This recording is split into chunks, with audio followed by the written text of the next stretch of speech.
when he was a child. He was given a uniform and called Comrade General.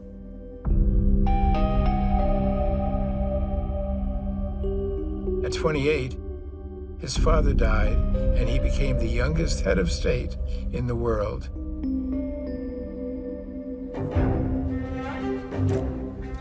At 30, he had his uncle killed. The official North Korean news agency report on this called his uncle him, quote, despicable human scum and worse than a dog. And he befriended Dennis Rodman. I've seen a lot of weird things in my life. I've seen a lot of stuff, but that right there blew me away. I just couldn't believe how much power this young kid got. All I want to say is this to my friend.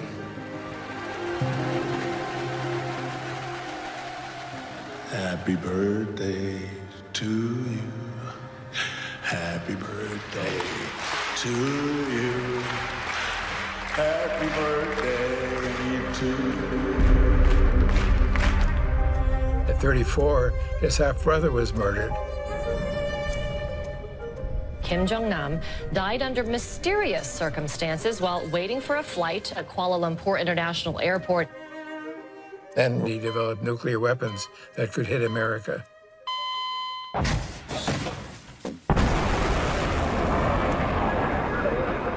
Rocket Man is on a suicide mission for himself.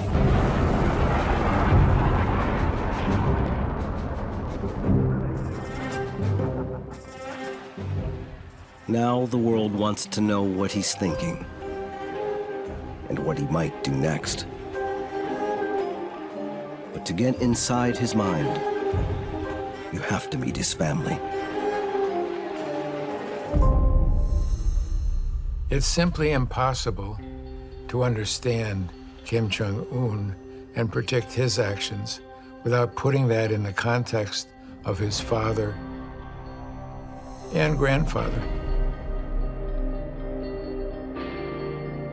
Only 3 men, one family,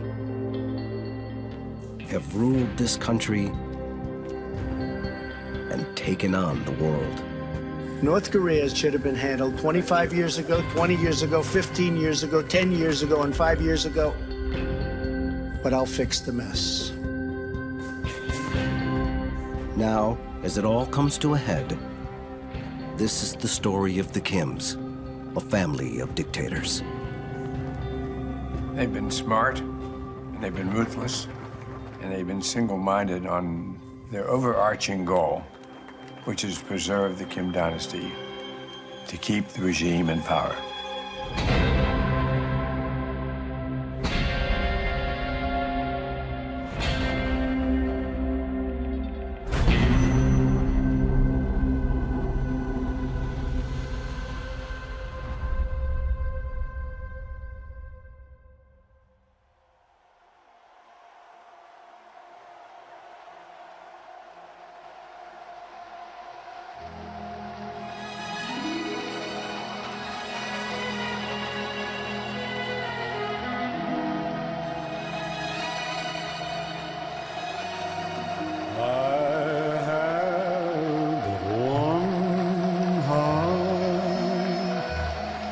This heart I bring,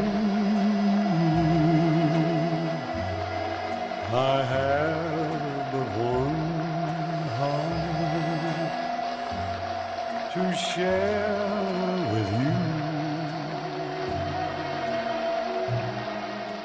you. Leadership has to do with a sense of destiny. Why do the followers choose this leader rather than that leader? It's because that leader has been able to tune into, to respond to the need for rescuing by the followers and to shape himself to fit that mode. Not consciously, but there is that chemistry between leader and follower that can be so powerful. This way, and nobody else before you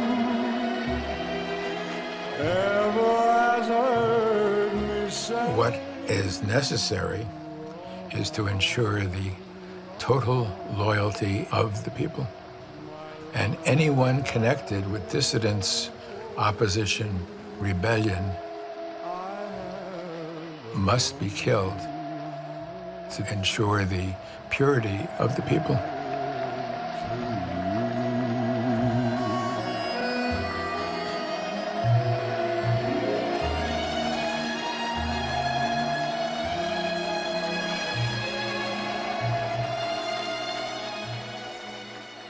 Gerald Post is a psychiatrist whose job it was to get inside the minds of the world's most dangerous dictators. For 21 years, I was leading a new kind of intelligence, really, assessing world leaders for the president, secretary of state, secretary of defense. Kim Il-sung was not just a charismatic leader. He was a leader of a wounded people wishing to be led in a heroic fashion.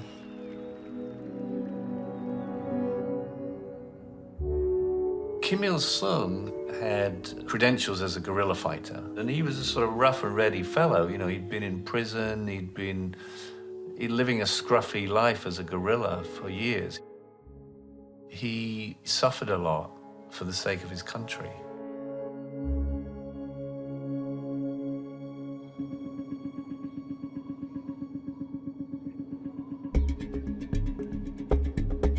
To understand the strange psychology of North Korea, you have to go back to where it all began, in the frozen forests of Eastern Asia. Here, a young Kim Il-sung fought running battles with the Japanese army, who brutally occupied Korea. The Koreans had been utterly humiliated and dehumanized under Japanese rule. Then, in 1945, everything changed when America dropped nuclear bombs on Japan.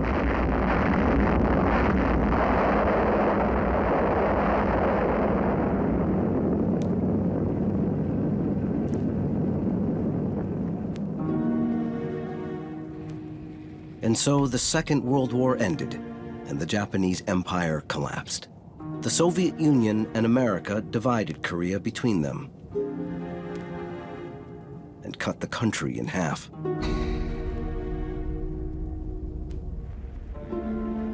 We looked at the map and thought that it would be a good idea if Seoul, the capital of Korea, were in our zone of occupation. And there was no clearly distinguishing geographic feature. But there was the 38th parallel. And so we came back and suggested that. And the Russians accepted the 38th parallel with alacrity.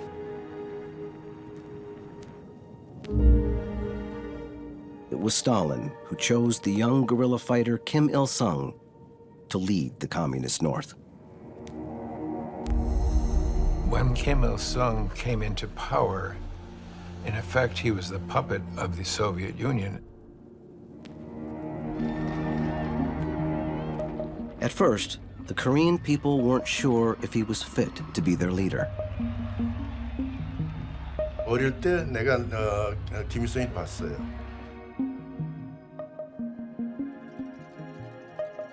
전문의가 나왔어요. 그때 우리는 아무도 몰랐죠.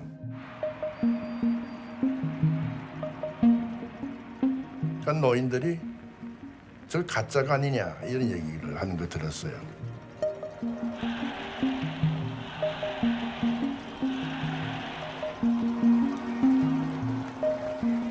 The Japanese invasion had stripped the Korean people of their dignity, and they were hungering for someone who could lead them out of this. And Kim Il-sung, with his eloquent speech, his ideas for independence, gave the people enthusiasm.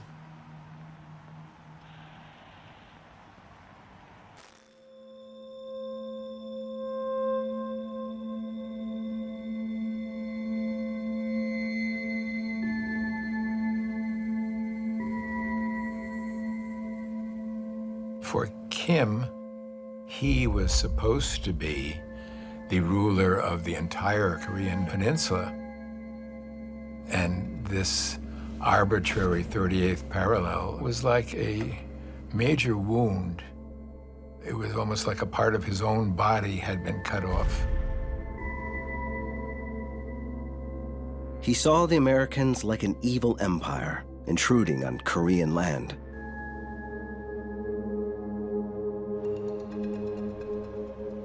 Kim's first big move as leader was audacious. With Stalin's help, he amassed huge numbers of tanks and artillery. And then, in 1950, he invaded South Korea.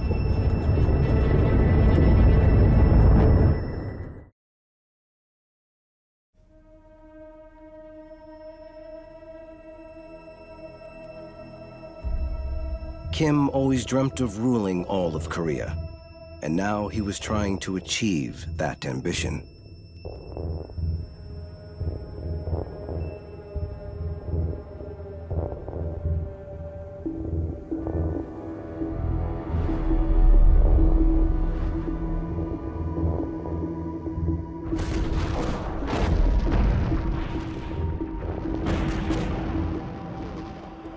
North Koreans were extremely well trained. They were extremely well organized, and they were tremendously motivated. They were there to make the fatherland look better, and they did. But he had badly underestimated the military might of the Americans and their willingness to use it. The free nations have learned the fateful lesson of the 1930s.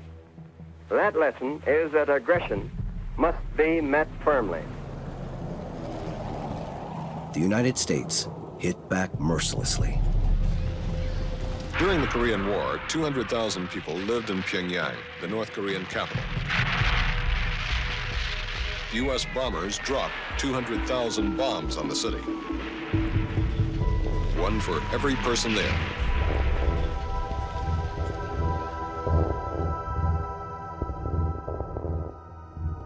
Every city was a collection of chimneys.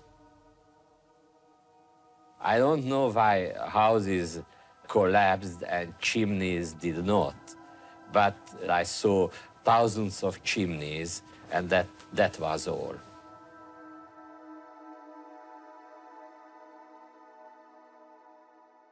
Kim's dream of reuniting Korea was in tatters. In a war that lasted 3 years, his country was flattened. More than 1 million North Koreans were dead, and he'd gained nothing.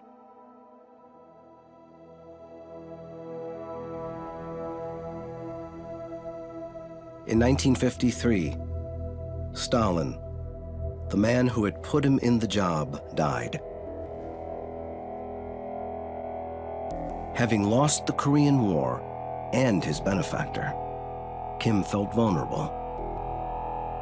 His next move was to start a program of controlling his people, the like of which the world had never seen. One of the best ways of dealing with criticism is to get rid of the critics. And there were 2 ways of getting rid of the critics. One was to kill them, and one was to put them into the gulag. The degree of ruthlessness of Kim Il-sung was quite extraordinary. He developed a kind of caste system called Songban, which had 3 basic divisions: those who were loyal, those who were wavering, and those who were hostile.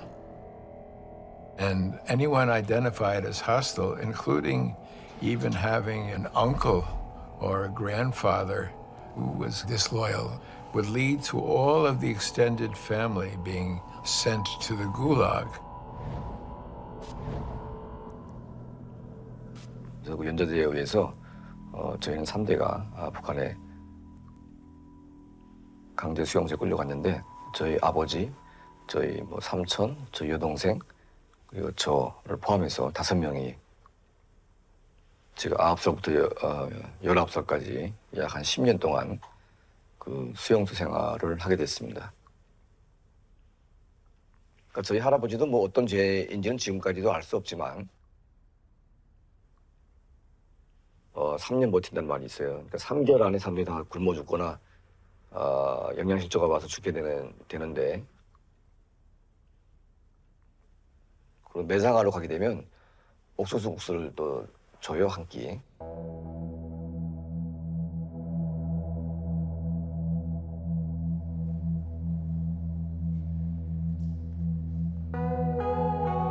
Hundreds of thousands were subjected to this. In effect, he went through a purification of Korean society.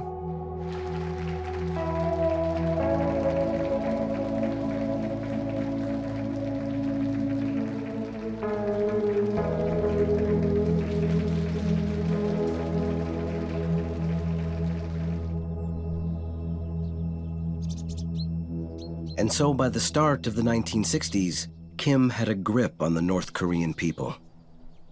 And if you looked at the Korean peninsula as a whole, it was as if a giant psychology experiment was unfolding. In the North, communism, a planned economy, Soviet-style dictatorship.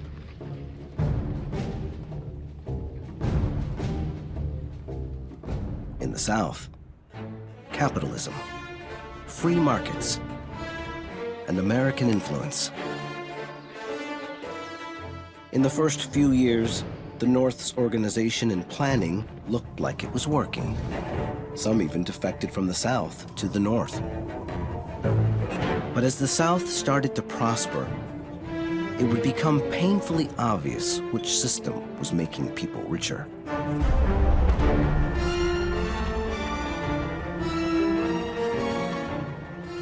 While President Johnson visited the South, Kim was plotting his next move. The key ingredients of dictators are paranoia, no capacity for empathy, and a willingness to use whatever aggression is necessary to accomplish one's goals. Kim believed that the South Korean people were desperate to be liberated, and given the opportunity, would rise up and support him. So he hatched a plan to kill the president of South Korea.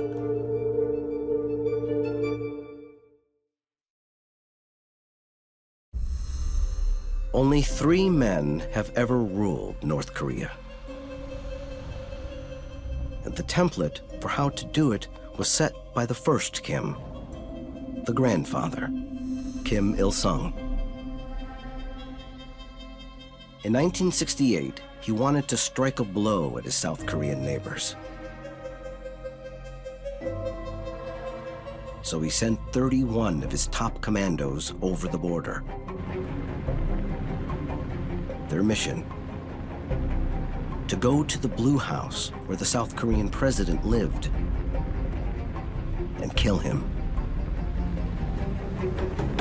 One of Kim's commandos survives to tell the tale.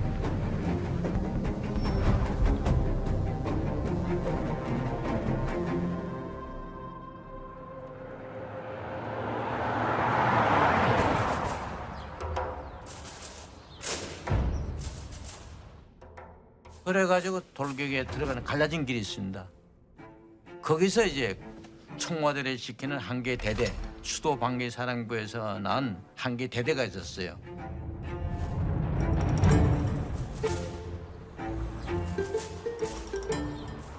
전투가 이제 그 장갑차가 나고 대단했어요.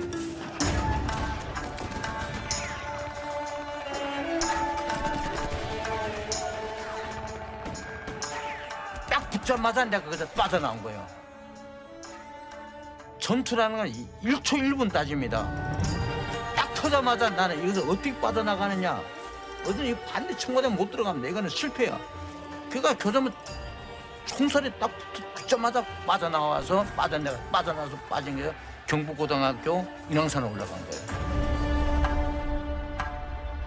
쫓기는 적의 무리는 기진맥진했고 하나도 남김없이 살아야 된다는 우리의 분노는 하늘 마득지를 듯했습니다.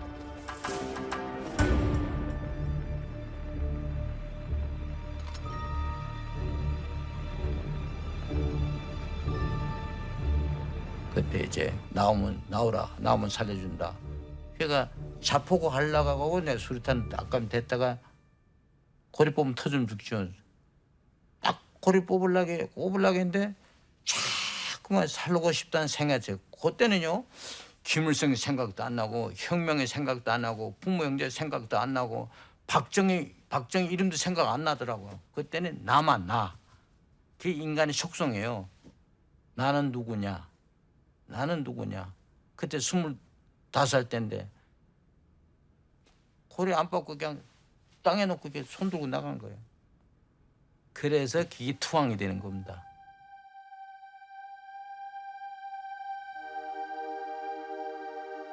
Kim's commandos were expected to take their own lives rather than be captured.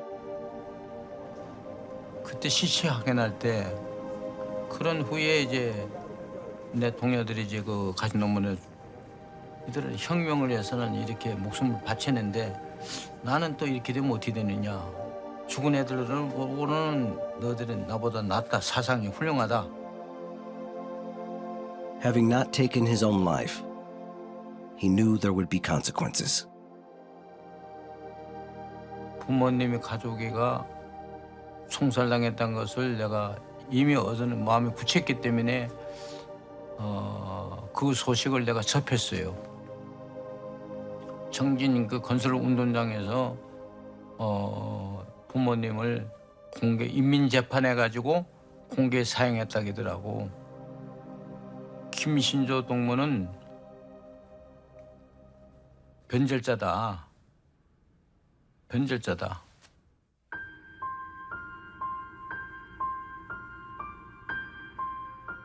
저는 이제 인간 생각으로는 용서 못합니다.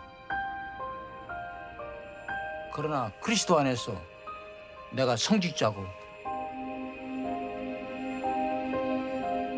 그러나 인간적으로는 나는 안 됩니다. 용서 못합니다.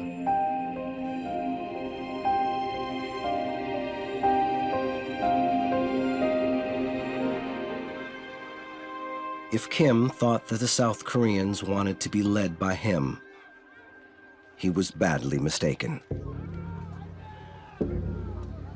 In fact, after the Blue House raid, they burned effigies of him in the streets.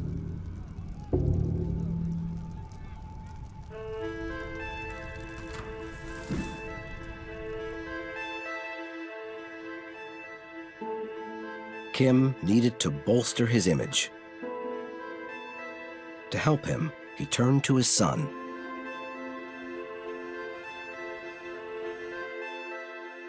The second member of the Kim dynasty. Kim Jong-il would ultimately succeed his father and prove to be an eccentric and unpredictable leader. But as a young man, he had a genius for propaganda and began the process of turning his father into a god in the minds of the North Korean people.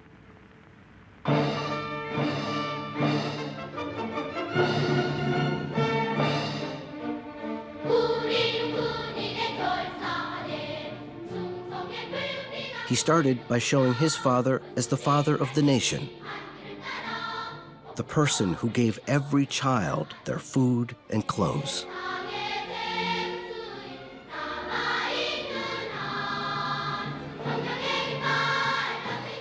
All religions were stamped out, and a massive statue-building program began.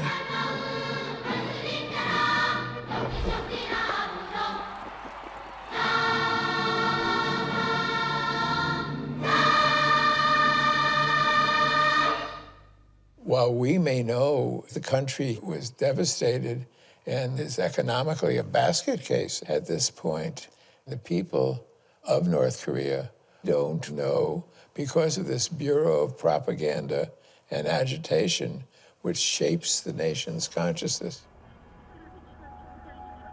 The Hermit Kingdom is an apt description for North Korea.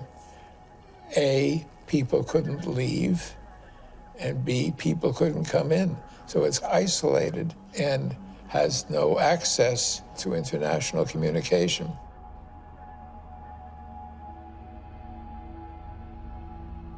A potent cocktail of isolation, fear, and propaganda put the Kims on the path to becoming gods in the minds of their people.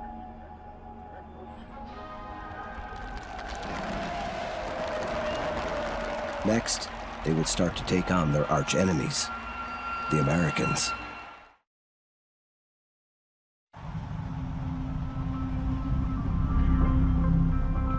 I think it's important to understand the value of enemies. Enemies are to be cherished, they're to be cultivated. It's convenient to have someone to blame for your leadership failures. 위대한 수령 김일성總書記는 우리나라의 정세는 위험히 전개하고 긴장합니다. 미색주의자는 침략 태동을 계속 강화하고 있으며 그들이 새 전쟁 도발을 거는 더욱더 도골화되어 가고 있습니다.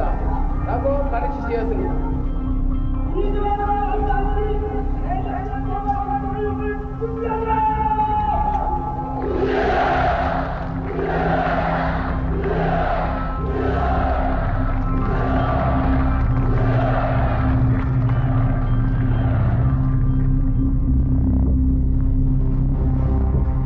For Kim, having the constant threat of war with America was useful in controlling his people.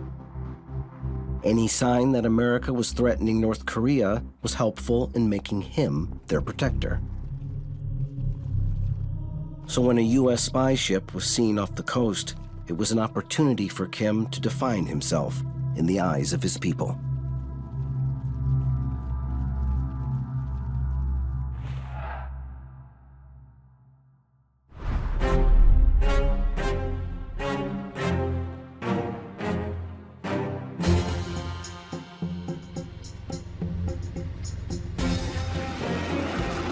처음에 접근했을 때 저감에서는 깃발을 올리는 거 보니까 미국 깃발을 올렸습니다. 그래서 정말 이때 미국 깃발을 볼 때 나의 눈에서는 정말 중앙에 불이 있었고 적들에게 정말 당장 달려가서 정말 가슴 찢어서 물에 잡아놓고 싶었습니다. 정말. 그러나 저는 실제 이때 우리 민이 100여 년 전부터 정말 미침략자들은 우리 민을 침략한 침략자고 이런 원수놈들입니다.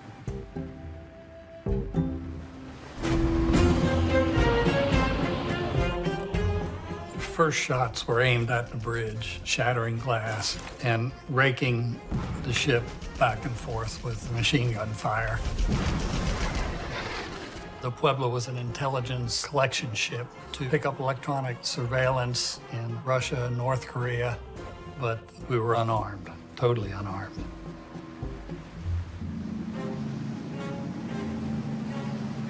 They started shooting their bigger shells at us that came right through the side of the ship and just blew us up.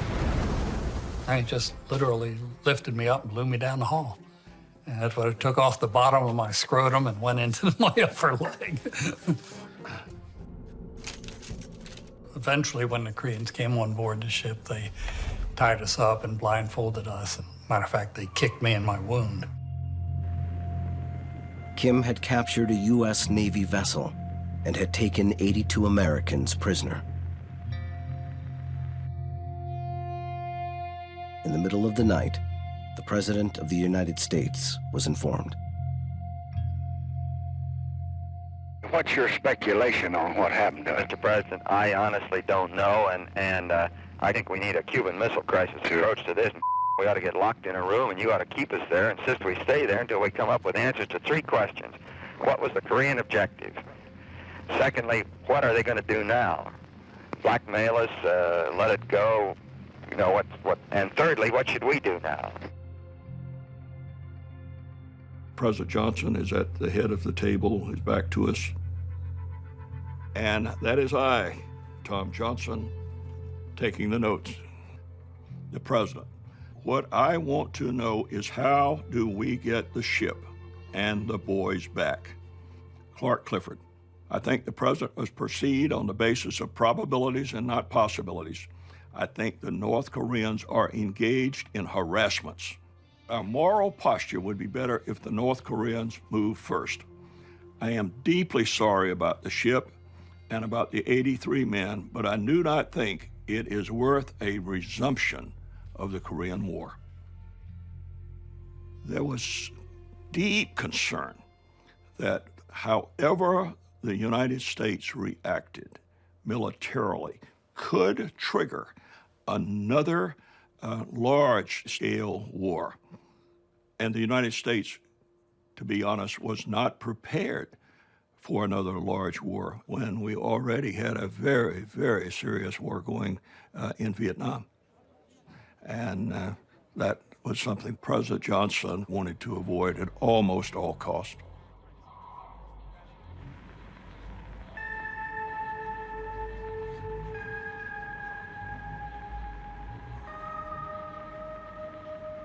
For the first 40 days, I don't think they knew what they were going to do with us, whether they were going to keep us alive. I think they fully were as surprised as we were that there was no retaliation. We fully expected retaliation, and we knew we might not make it.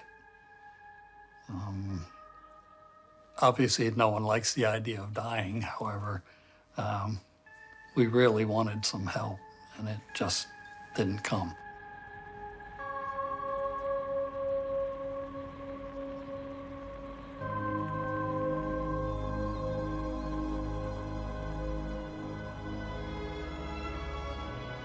Kim Il-sung used the capture of the Pueblo as a propaganda triumph. We never saw him, he never came by, but we're very aware from the very beginning of Kim Il-sung. Actually, you never just said Kim Il-sung. It would be always preceded or followed by these long eulogies of praise. I just memorized one of them for the hell of it. Peerless patriot, ever victorious, iron-willed, genius commander, and one of the outstanding international and working class movement leaders, Marshal Kim Il-sung. It had to be said with reverence. Actually, we had talked about if he came by, we'd try to jump him and see if we could use him as a hostage to get out of there. Kim paraded the captured Americans in front of the cameras and forced them to confess to having been in Korean waters. The crew unanimously admitted the fact that they had intruded deep into our territorial waters and conducted espionage on 17 occasions and signed a joint apology to the DPRK government. To my mind, it was the deepest intrusion I had ever made into the waters of the Democratic People's Republic of Korea. With 82 Americans in captivity, the U.S. government signed a statement of apology prepared by the North Koreans, and so avoided another Korean War.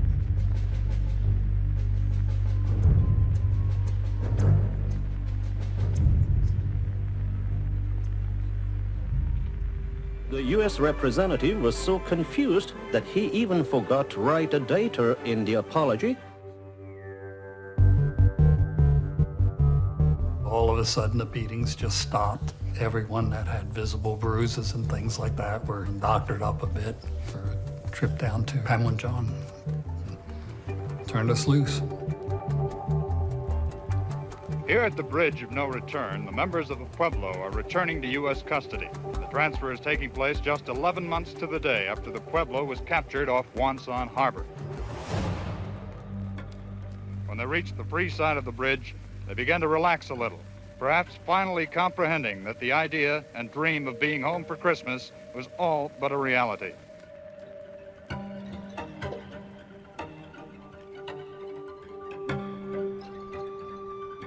To this day, the USS Pueblo sits in North Korean waters, a trophy for the Kims. And for his people, further evidence that the first Kim could do no wrong. 50 years later, his grandson is keeping the myth alive.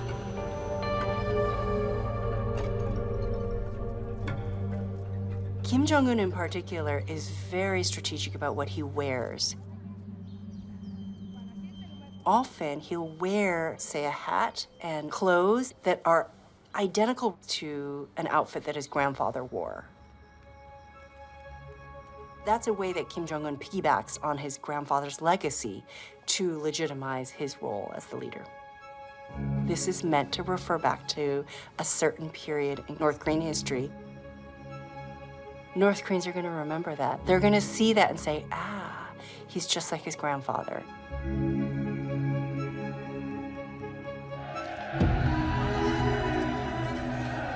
In the late 1960s, his grandfather was developing a taste for brinkmanship with the United States. But his next move would take him and his country to the limit.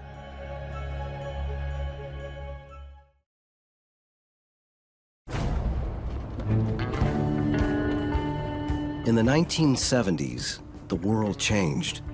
President Nixon went to China to meet Chairman Mao.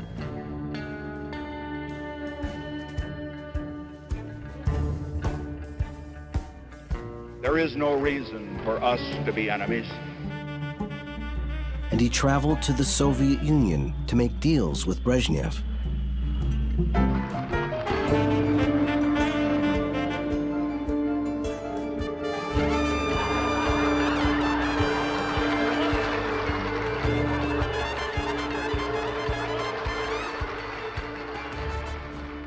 All of which was bad news for Kim Il-sung.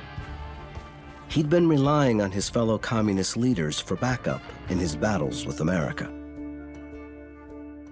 However, if he was feeling less support, at first he didn't show it, as he continued to attack his enemies.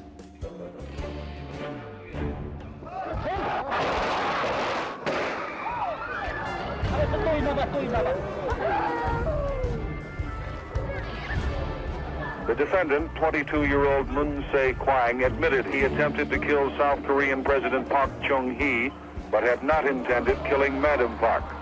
He said he acted under orders from North Korean communist agents in Japan.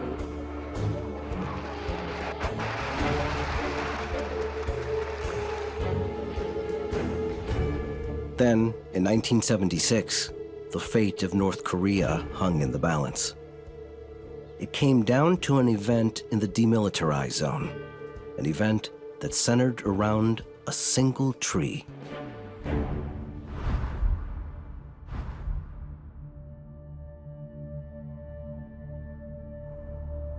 The demilitarized zone between the two Koreas is one of the world's great artificial ideological fault lines.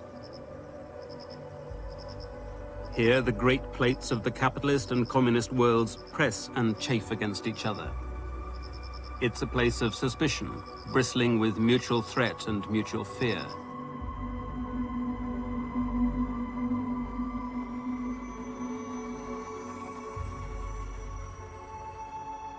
It was a poplar tree, which are usually very slender and don't sprawl, but this tree was a sprawling poplar. It obscured the visibility between two observation posts. So the soldiers had brought it to my attention. I said, well, we'll need to send a work party to go up there and trim the lower branches of the tree. Little did they know that the North Koreans believed that this tree had been planted by their leader, Kim Il-sung.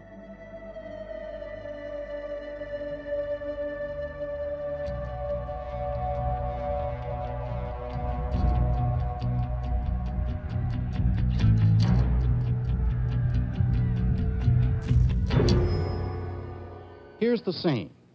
The UN command force began their trimming work on the tree. The North Koreans arrived now. After first saying it was all right to trim it, some 20 minutes later they ordered the work to be halted. As fate would have it, the Americans are in white hats, the North Koreans in the dark ones. According to witnesses, a North Korean Army officer yelled, "Kill," and 30 or so North Korean soldiers grabbed axe handles and started hitting the Americans and their workers. And suddenly, less than 5 minutes after it all began, it's over. Left behind the body of one of the dead American officers. The other is in the bushes here by the tree.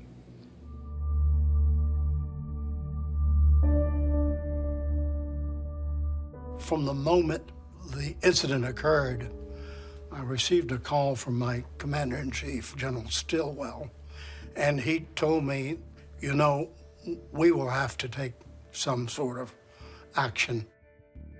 It went everywhere from nuke them to run a couple of divisions up there, wipe them out, you know, you name it. The whole gamut of military options.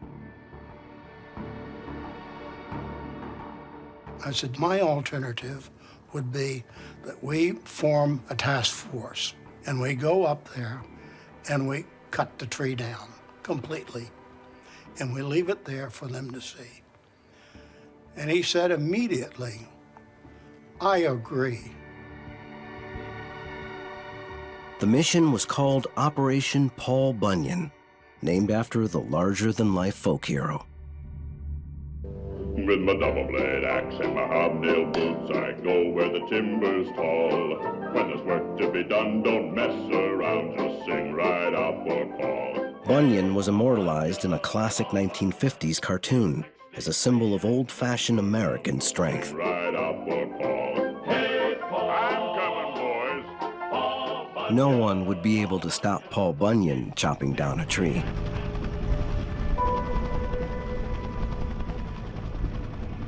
Good evening. Circling over a poplar tree in the zone between the two Koreas were 26 armed helicopters, an unknown number of Phantom jets, F-111s, and 3 B-52s flying protection for 300 American and South Korean soldiers who were cutting the tree down.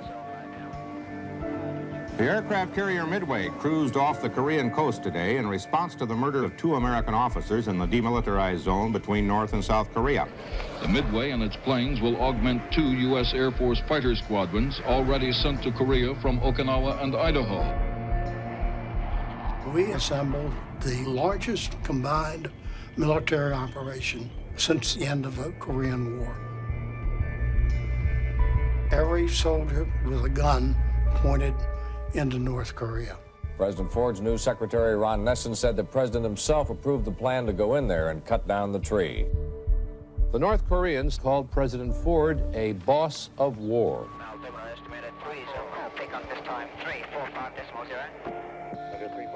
I was on the ground going to cut down a tree, but all of this was backing me up. The North Koreans knew the ships were off the coast. They knew the bombers were above them. They could tell that. They could surveil that. Now let's anticipate our discretion, okay? It was a tinderbox. Any spark could set it off. As far as I was concerned, it was the last day I'd be alive on this earth.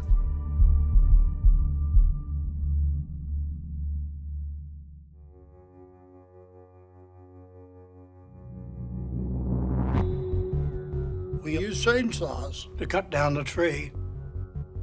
We just let it fall where it may, with no regard, just a ragged stump there. Mission complete. I'm sure the magnitude of the force played a large measure in their deciding it was not a good idea to respond. North Korea has expressed regret over the killing of 2 American Army officers in the demilitarized zone last Wednesday. However, the regret was expressed in passing in a statement that implied that the United States provoked the incident. The North Koreans backed down. The United States didn't want to go to war over this incident. Neither did China or Russia. And they made it clear to Kim that he was not going to be backed up, and they said, you better apologize. And this was the first instance in the entire time that Kim has been leading North Korea that he ever apologized for anything. Then taking self-defensive measures. The tree-cutting incident showed that even Kim Il-sung had his limits. When faced with the threat of overwhelming force, he stepped back from the brink. For other world leaders, such a public climb down might have been a problem, but not for him. By now, it made no difference to how his people felt about him. His social control and his son's propaganda were giving him complete control of his people's minds. 김일성은 북한에서 신이고 보통 사람이 아니다. 눈물이 나고 가슴이 벅차오르고 이건 북한 모든 사람들이 당시 그랬습니다.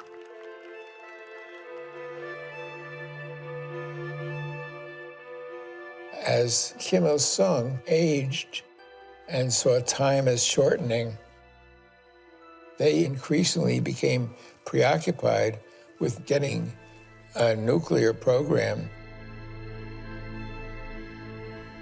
His son, who had given his father godlike status, was beginning to have designs on becoming leader himself.